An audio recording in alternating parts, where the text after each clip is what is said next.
जय योगीश्वर दत्त दयाळ तुझ एक जगमा प्रतिपाळ अत्र्यनसूया करी निमित प्रगट्यो जग कारण निश्चित ब्रह्मा हरिहर नो अवतार शरणागत नो तारणहार अंतर्यामी सच्चित सुख बहार सद्गुरु द्विभुज सुमुख झोळी अन्नपूर्णा करमाह्य शांतिक मंडल कर सोहाय त्याय चतुर्भुज षड्भुज सार अनंत बाहू तू निर्धार आव्यो शरणे बाळ अजाण उठ दिगंबर चालल्या प्राण सुणी अर्जुन केरो साध रिझ्यो पूर्वे तू साक्षात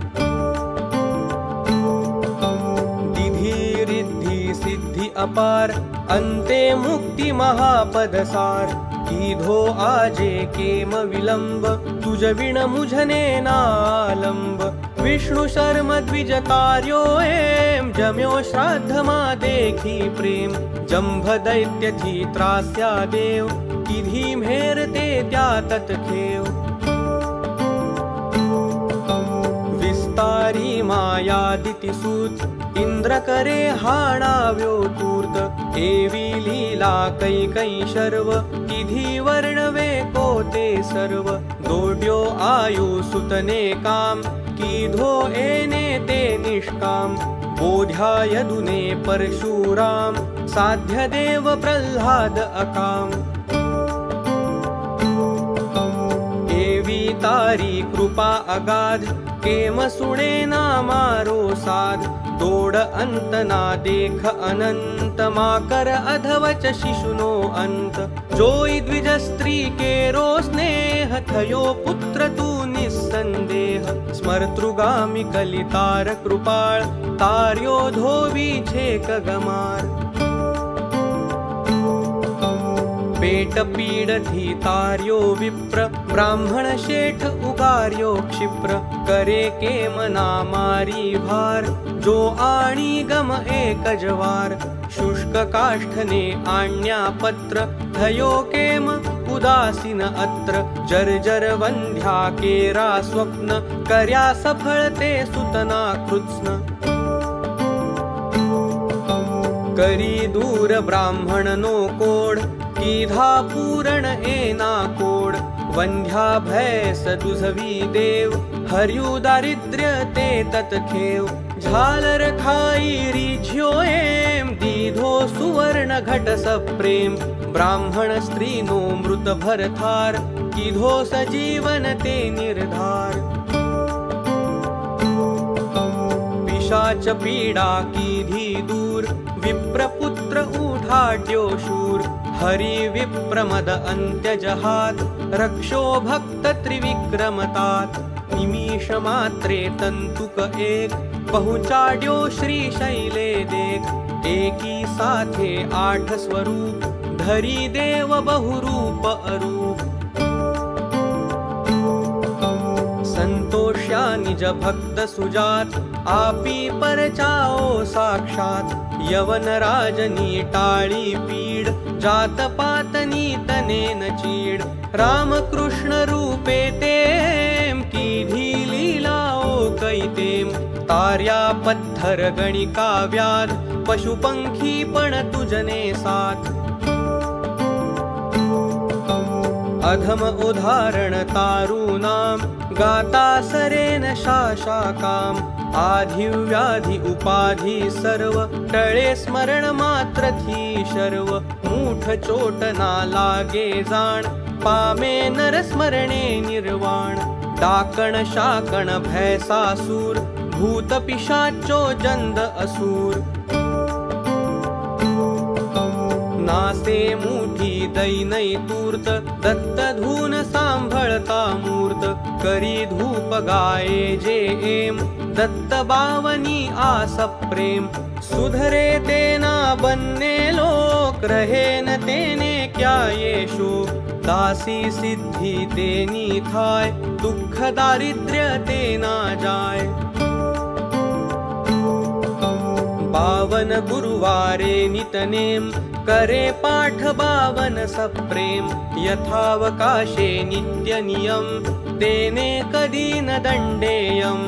अनेक रूपे एज अभंग भजता नडेन माया रंग सहस्रनामे नामी एक दत्त दिगंबर असंग छेक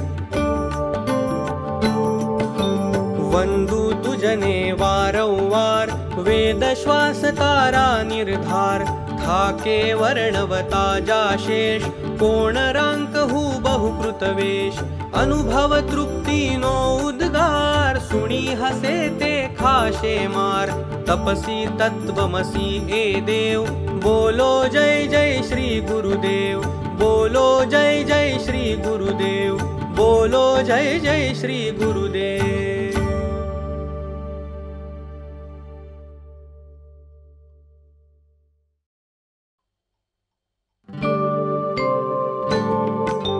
जय योगीश्वर दत्त दयाळ तुझ एक जगमा प्रतिपाळ अत्र्यन सूया करी निमित प्रगट्यो जग कारण निश्चित ब्रह्मा हरिहर नो अवतार शरणागत नो तारणहार अंतर्यामी सच्चित सुख बहार सद्गुरु द्विभुज सुमुख झोळी अन्नपूर्णा करमाह्य शांती कमंडल कर सोहाय त्याय चतुर्भुज षड्भुज सार अनंत बाहू तू निर्धार आव्यो शरणे बाळ अजान ऊठ दिगंबर चालल्या प्राण सुणी अर्जुन केरो साथ रिझ्यो पूर्वे तू साक्षात दिधी रिद्धी सिद्धी अपार अंते मुक्ति महापदसार कीधो आजे केम विलंब तुझ विण मुझने नालंब विष्णु शर्म द्विज कार्यो एम जम्यो श्राद्ध मा देखी प्रेम जंभ दैत्य थी त्रास्या देव किधी मेरते त्या तत्खेव विस्तारी माया दितिसूत इंद्र करे हाणाव्यो तूर्त एवी लीला कै शर्व किधी वर्णवे कोते सर्व दोड्यो आयु सुतने काम कीधो एने ते निष्काम बोध्या यदुने परशुराम साध्य देव प्रह्लाद अकाम एवी तारी कृपा अगाध केम सुणे ना मारो साध दोड अंत ना देख अनंत मा कर अधवच शिशुनो अंत जोई द्विज स्त्री केरो स्नेह थयो पुत्र तू निस्संदेह स्मर्तृगामी कलितार कृपाळ तार्यो धोवी छेक गमार पेट पीड धीतार्यो विप्र ब्राह्मण शेठ उगार्यो क्षिप्र करे केम नामारी भार जो आणी गम एक जवार शुष्क काष्ठने आण्या पत्र थयो केम उदासीन अत्र जर्जर वंध्या केरा स्वप्न कर्या सफळते सुतना कृत्स्न करी दूर ब्राह्मण नो कोड कीधा पूरण एना कोड वंध्या भैस दुझवी देव हर्यु दारिद्र्य ते तत्खेव झालर खाई रिझ्यो एम दीधो सुवर्ण घट सप्रेम ब्राह्मण स्त्री नो मृत भरथार कीधो सजीवन ते निर्धार पिशाच पीडा कीधी दूर विप्रपुत्र उठाड्यो शूर हरि विप्रमद अंत्यजहात रक्षो भक्त त्रिविक्रमतात निमिष मात्रे तंतुक एक पहुँचाड्यो श्री शैले देख एकी साथे 8 स्वरूप धरी देव बहुरूप अरूप संतोष्या निज भक्त सुजात आपी परचाओ साक्षात यवन राजनी टाळी पीड जात पातनी तनेन चीड रामकृष्ण रूपे तेम कीधी लीलाओ कैतेम तार्या पत्थर गणिका व्याध पशुपंखी पण तुजने साथ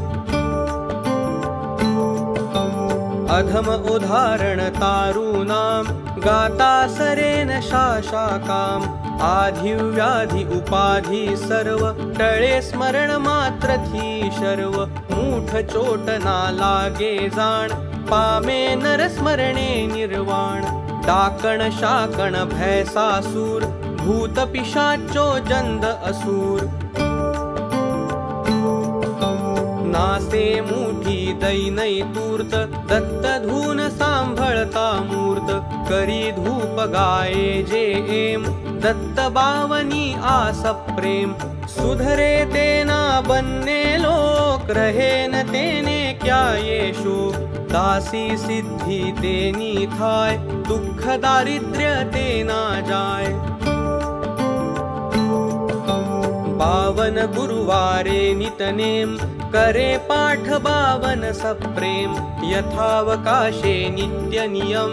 तेने कदी न दंडेयम अनेक रूपे एज अभंग भजता नडेन माया रंग सहस्र नामे नामी एक दत्त दिगंबर असंग छेक